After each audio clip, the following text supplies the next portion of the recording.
Hello kids, welcome back to another session. In today's session, we will be solving the homework questions of plus 2's formula, okay? B-row we already did in class. Since it was little difficult, so I did with you in the class, and A-row was easy, so I gave you as homework. But many of you might be facing problem in A-row as well, so we are doing the A-row solutions, okay? So those of you who were facing problem, they can refer to today's class, okay?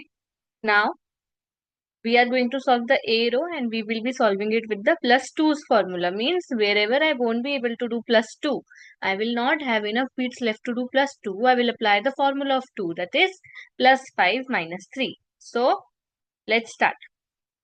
First question, plus 1 plus 2 again 2. Do I have beats for 2? No, no beats here, right? So my formula for 2 will be plus 5 minus 3. Okay, what did I do when I didn't have beats for 2? I did plus 5 minus 3, that is the formula of 2. Why 5 minus 3 is formula of 2? Because 5 minus 3 is what? 2 only. So 2 equals to 2. Since I am not able to add 2 directly, I am adding it indirectly. Okay. Next question. 2, 1, 2. Do I have beats for 2? No. So my formula of 2 plus 5 minus 3. My answer is 5. Next, 2, again 2, again 2. Do I have beats for 2?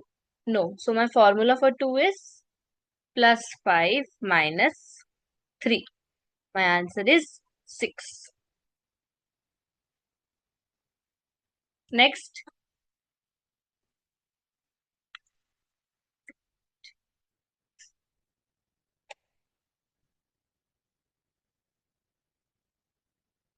okay.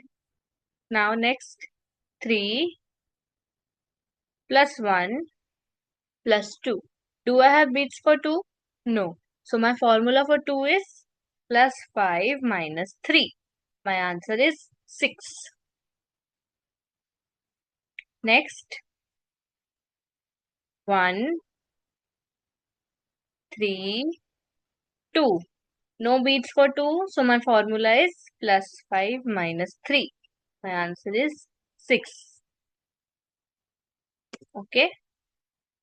So we have a pattern of 5 and 6, right? Okay. So I hope it was clear, guys. Now, A row's solution is also done. B row we did in the class.